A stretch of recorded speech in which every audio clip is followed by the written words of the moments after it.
নমস্কার দর্শক বন্ধুরা, বিশ্বাস এগ্রো চ্যানেলের আরও একটি নতুন ভিডিওতে আপনাদের সবাইকে স্বাগতম। বন্ধুরা, আজকে আমরা এসেছি একটি সুন্দর ছাদ বাগানে। আপনারা জানেন যে আমরা বিভিন্ন নার্সারি ভিজিট করি এবং সেই সমস্ত নার্সারির মাদার প্লান্ট এবং সেই সমস্ত মাদার প্লান্ট থেকে যে চারা তৈরি করে তার দাম আমরা আপনাদের সামনে তুলে ধরি। বন্ধুরা, আজকে আমরা ছাদ বাগানের ভিডিও প্রথম করছি। ভিডিওটি ভালো লাগলে ভিডিওটিকে লাইক এবং শেয়ার করবেন।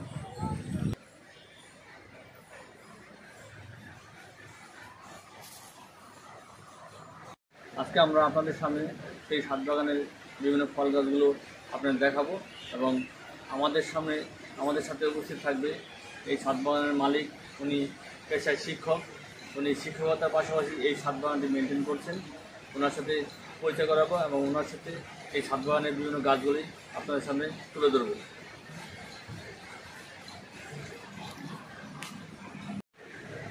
দাদা নমস্কার। নমস্কার। কেমন আছেন? হ্যাঁ, ভালোই আছি। বলছি এই জায়গাটার লোকেশনটা কি আছে? লোকেশনটা এটা হচ্ছে গ্রামটার নাম দরাবপুর, চাকদা থানার অন্তর্গত দরাবপুর গ্রাম। শিক্ষকতার মাঝে আপনি কিভাবে এত বড় ছাদে বিভিন্ন গাছ রয়েছে সেগুলো মেনটেন করেন? সময় পান কি করে? সময় খুব পাওয়া যায় না, কিন্তু যতটুকু সময় পাই এই ছাদের মধ্যেই থাকি। নিচে যেমন আমার ঘরের ভেতরে যেমন একটা ফ্যামিলি রয়েছে, সেখানে মেম্বার রয়েছে। আমি নিজে মনে করি ছাদের উপরেও আমার একটা ফ্যামিলি। এখানে প্রত্যেকটা গাছের সাথে আমি খুব পরিচিত।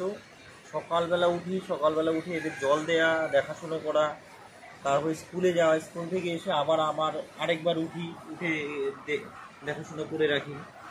এইবার কোনো একদিন যদি না দেখি, ছাদে না উঠি, তাহলে মনে হবে যেন কিছু একটা মিস করে গেছি।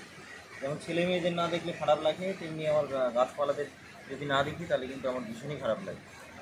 মানে গাছপালার সাথে আপনাদের গভীর যোগাযোগ রয়েছে, তাই তো? হ্যাঁ, অবশ্যই, একদম। আর আপনি যে ছাদ বাগান, মানে এটা আইডিয়াটা আপনার মাথায় কি করে আসলো? আইডিয়া বলতে নিচের চারা গাছ বিভিন্ন জায়গায় দেখি, দেখার পরে নিজের উদ্যোগ নিয়ে ছাদের উপরে, আমার বাড়িতে তো নিচে জায়গা নেই। এবার জায়গা বলতে এই ছাদ, তো ছাদে ওরা একটা প্ল্যান করলাম। প্রথম গাছগুলো ছোট ছিল, টবের মধ্যে ছিল, কিন্তু দেখলাম সেই টবের মধ্যে গাছগুলো মানে বৃদ্ধি সেরকম হচ্ছিল না।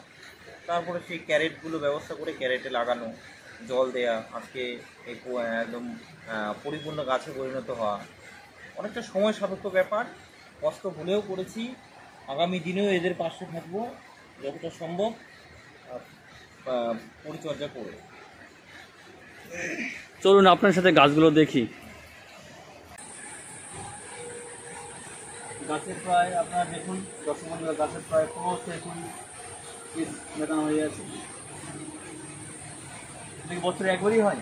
না, বেদানা কিন্তু এই যেগুলো মনে করো আমি তুলে ফেললে, হ্যাঁ, আবার কিন্তু ফুল আসবে, মানে আমার মধ্যেই কিন্তু ফুল চলে আসবে, তখন মানে 12 মাসে যেটা বলে। আর এই বেদানা খেতে কেমন? বেদানাটা আমি খেয়েছি, কিন্তু এখনো কালার করে পারিনি। মানে দেখা গেল কালার হওয়ার আগে কিন্তু ফেটে যায়। এবার ফেটে গেলে কি হয়, ওই কালারটা সেরকম হয় না, ওই অবস্থায় হয়, কিন্তু মিষ্টি আছে। হয়তো এমনও হতে পারে যে এটা কালার হবে না, অত রেড কালার আসবে না। এখানে তো আরেকটা গাছ রয়েছে। হ্যাঁ, এটা একই জাতির বেদানা, তাই তো? এটা তো দেখুন দর্শক বন্ধুরা, গাছে এটা তো অনেকগুলো ফল আছে।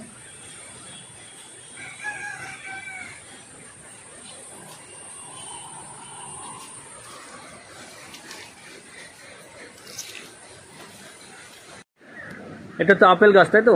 হ্যাঁ, এটা বয়স কত? বয়স ওই বছর দেড়েক হবে। বছর দেড়েক। এটা থেকে ফুল এসেছিল? ফুল এখনো পর্যন্ত আসেনি। তবে ফুল তো আশা করছি এবার হবে, ফল হবে। কারণ এই আপেল গাছটা নিয়ে আমার খুব আশা। আপেল গাছটা লাগিয়েছি, তারপরে ফুল এখনো পর্যন্ত আসেনি, কিন্তু এবার ডালপালা মানে ছেড়ে নতুন করে আশা করছি এবার ফল আসবে। মানে এই গাছটাতে যাতে ফুল আসে, ফল আসে, তার জন্য খুব জোর দিচ্ছেন, তাই তো? হ্যাঁ, কারণ আপেল সব থেকে দামি গাছ বলতে কিন্তু এটাই। এখানে সব থেকে দামি গাছ এটা, আর এখনো পর্যন্ত ফল ফুল হয়নি। তো দেখি এবার কি হয়। এটা কি আতা? এটা দেখুন দর্শক বন্ধুরা, এই আতা গাছে ইতিমধ্যে ফুল চলে এসছে। দেখুন গাছটি সুন্দরভাবে বেড়ে উঠছে। দেখুন এই এই ছাদ বাগানের একটা বৈশিষ্ট্য হলো সবকটা গাছ সুন্দর, সতেজ এবং রোগমুক্ত।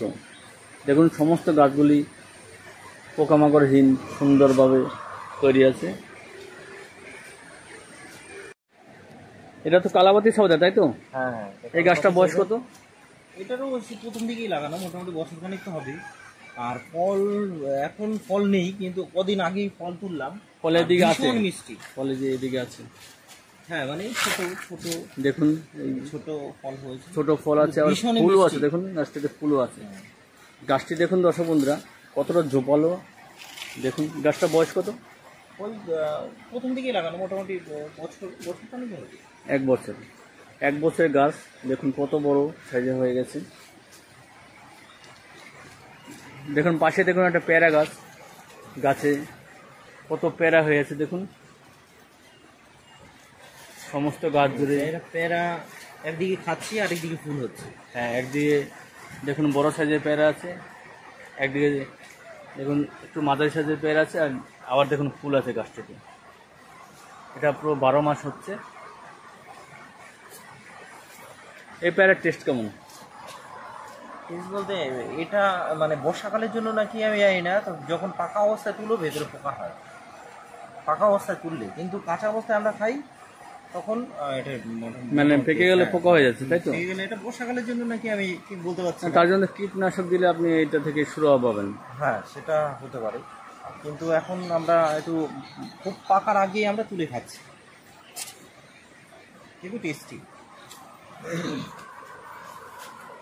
এটা তো ফলের ছিল না এটা ফল আসেন আঙ্গুর ফল। এখনো পর্যন্ত ফল আসেন। এটাও 1 বছর বয়স, তাই তো? হ্যাঁ এরকম হবে।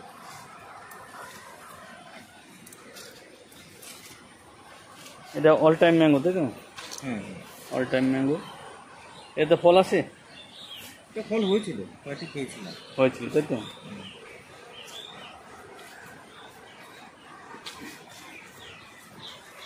এবার দর্শক বন্ধুরা দেখুন এই ছোট্ট একটা কুল গাছে দেখুন আজকে হচ্ছে আগস্ট মাস, গাছে দেখুন বড় সাইজের ফল হয়ে আছে। দেখুন এই ফলগুলো আমি খেয়েছি, খুব টেস্ট, মিষ্টি।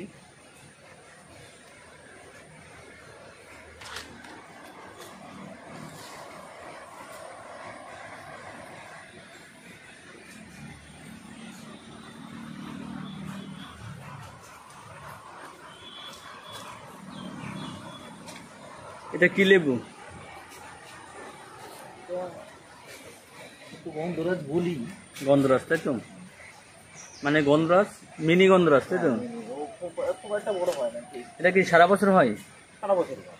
সারা বছর হয়, হ্যাঁ সারা বছর হয়। দেখুন এই গাছটিতে এখানে ফুল আছে, আবার দেখুন এদিকে বড় সাইজের খাবার উপযুক্ত ফল। আবার দেখুন ছোটো, এরকম ছোটো গুটি হয়েছে।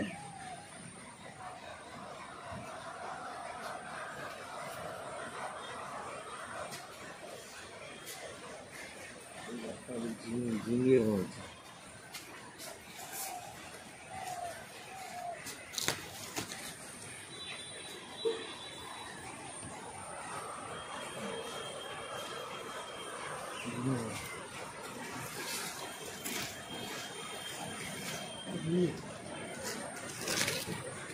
দেখুন দর্শক বন্ধুরা ছাদ বাগানে কি সুন্দর ঝিঙ্গে হয়ে আছে।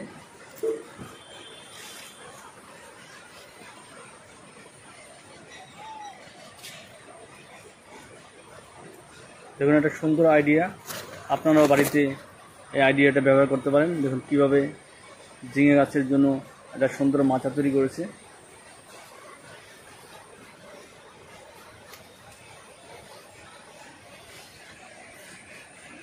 আপনারাও এইভাবে ঝিঙে গাছ ছাদের মধ্যে রোপণ করে আপনাদের বাড়ির যে চাহিদা, সবজি চাহিদা, সেটা আপনারা মেটাতে পারেন।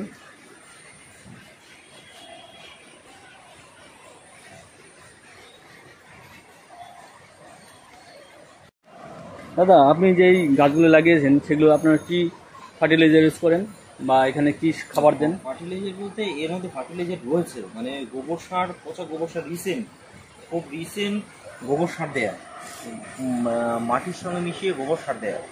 আর যেহেতু এখনও সেই সারটা রয়েছে, সেই জন্য নতুন করে আমি কিছু ইউজ করি না। কিন্তু যখন ফুলটা আসে তখন বোরনটা ইউজ করি, যে ফুলটা যেন স্টে করে। আর কি আপনি যে আমরা যে সবজি খাই, সেই সবজি যেগুলো আমাদের খোসা থাকে সেগুলো কি দেন? খোসা আর কি দেন? ওটা তো আমার বাড়িতে একটা বালতির মতো রাখা আছে। এবার বাড়ির যাবতীয় যে সবজি কাটা, তারপর সকালবেলা বাচ্চার খিচুড়ি হওয়ার জন্য যে ফল টল কাটি, ফলের খোসাটা সমস্তই পচে যাওয়ার পরে আমি এখানে দিয়ে দিই। পচে যাওয়ার পর, তাই তো? দেখুন বন্ধুরা, গাছগুলি সবগুলি গাছ কত সুস্থ সবল দেখুন। আমি আপনাদের সামনে পুরো বাগানটা একটু দেখিয়ে দিচ্ছি। সমস্ত গাছগুলো দেখুন সতেজ সবুজ।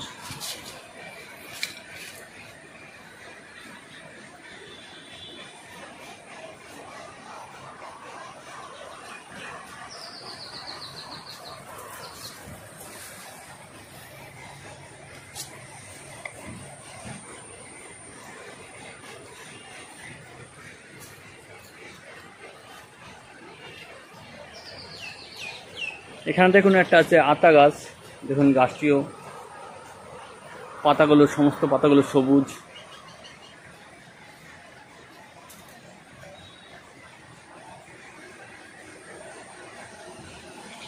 এই গাছের কি ফুল এসেছিল? না, এটা 1 বছর গাছ, তাই তো?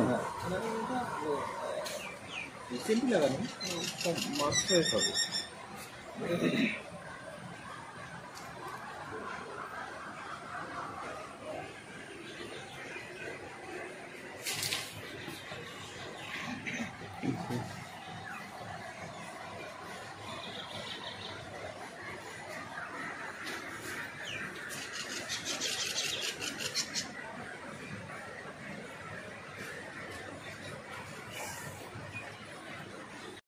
তো এইভাবে রাসায়নিক সারমুক্ত করে মানে সেগুলো বাড়িতে ব্যবহার করা, বাড়িতে সবজিতে ব্যবহার করা।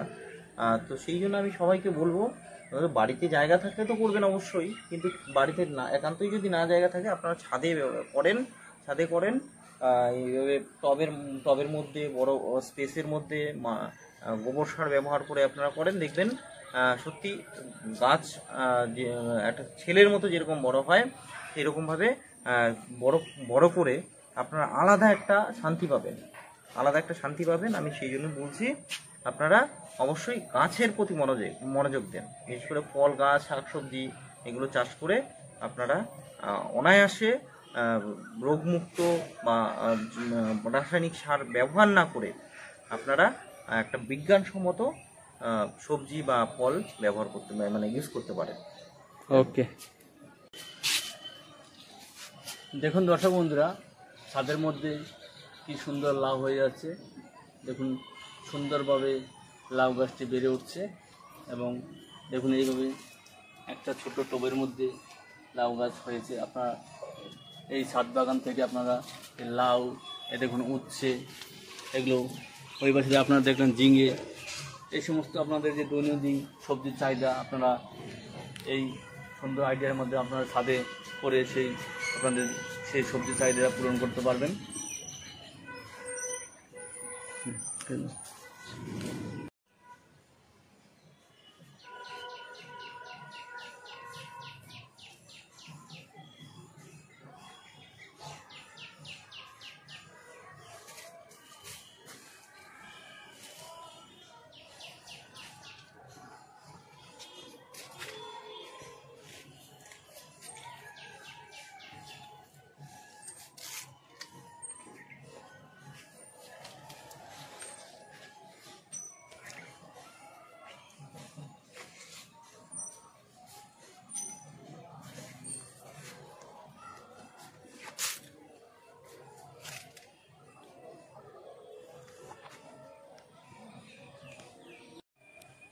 দাদা, আপনাকে অনেক অনেক ধন্যবাদ আপনার মূল্যবান সময় আমাদের দেওয়ার জন্য। আপনি ভালো থাকবেন, সুস্থ থাকবেন। ঠিক আছে, আমারও ভালো লাগলো। মানে কেউ তো দেখলো, আসলো, মানে আমি শুধুমাত্র উঠি পরিচর্যা করি, আমি চাইছি এরকম ছাদ বাগান কিন্তু যাদের জায়গা আছে নিচে করবে, যাদের জায়গা নেই ছাদে করবে, মানে করা নিয়ে কথা। এই যে একটা নিজের নিজের তৈরি করা ছেলেমেয়ের মতো, তার ফল হলে বাচ্চারা খাওয়া, মানে এর মধ্যে আলাদা একটা আত্মতুষ্টি, আলাদা একটা অনুভূতি। তো আমি চাইবো সবাই যেন মানে আপনার যখন গাছপালাকে ভালোবাসে। হ্যাঁ, আপনার যখন মন খারাপ থাকে তখন এখানে আসলে হ্যাঁ অবশ্যই, মনটা অনেকটা ভালো হয়ে যায়, তাই তো? হাওয়া তো থাকেই, হাওয়ার পাশাপাশি এইখানে বসে গাছপালার সঙ্গে থাকা আলাদা একটা অনুভূতি, আলাদা মানে আলাদা মুহূর্তে কাটাই। থ্যাংক ইউ, ভালো লাগলো আপনার সাথে কথা বলে। আমরা আবার আসবো আপনাকে ডিস্টার্ব করতে। অবশ্যই ধন্যবাদ।